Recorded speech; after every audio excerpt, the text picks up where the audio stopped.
पापा का हक मुझे नहीं चाहिए। मेरा कोई नहीं था, मेरा उस घर में कोई नहीं था।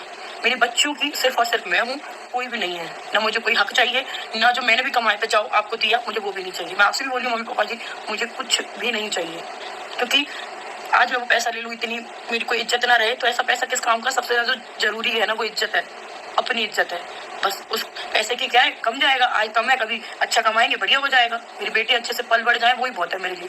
उनको पढ़ाना है अच्छे से, और बस कभी रेंट का घर है कोई बात नहीं, 3 घर थे जो भी थे, लग रहा था कि कभी अपना भी घर है तो मैं क्यों वो करूँ। मैंने मेहनत से कमाया, मैं उनका तो नहीं मांग रही थी, अपने पति का भी हक मांग, खुद का ही हक मांग रही थी। पर आज इतना मेरी इज्जत पे दाग लगे कि तीसरी शादी करेगी इस वजह से मांग रही है। वो तो बेचारे बूढ़े माँ बाप हैं और उनको बुढ़ापे का सहारा चाहिए। तो पहले ये बात क्लियर कर दूं, बुढ़ापे का सहारा चाहिए होता ना तो मेरे साथ जितना भी कुछ हुआ और हो रहा था वो चीज नहीं होती। उनको मेरी कभी जरूरत थी नहीं, नहीं कभी है।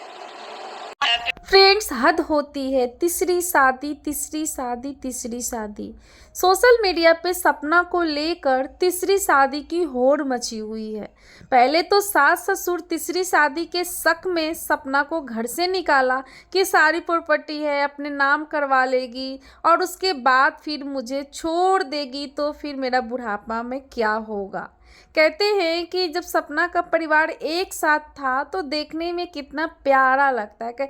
किसी भी चीज़ को अगर हम संवार कर सजा कर रखेंगे तो वो काफ़ी प्यारा लगेगा, लेकिन अगर वही चीज़ बिखर जाएगा तो सारी चीज़ तहस नहस हो जाता है इंसान का। शायद वही चीज़ सपना के लाइफ में भी हो चुका है।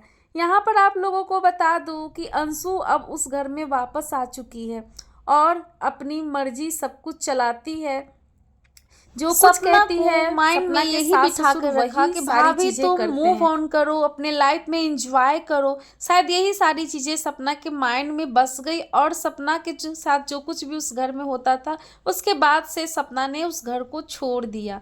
और अब अंशु को मौका मिल गया, क्योंकि ये तो अंशु का प्लानिंग किया हुआ था। भाभी को लगा कि वो बाहर जाएगी, मूव ऑन करेगी तो अपने लाइफ में खुश रहेगी,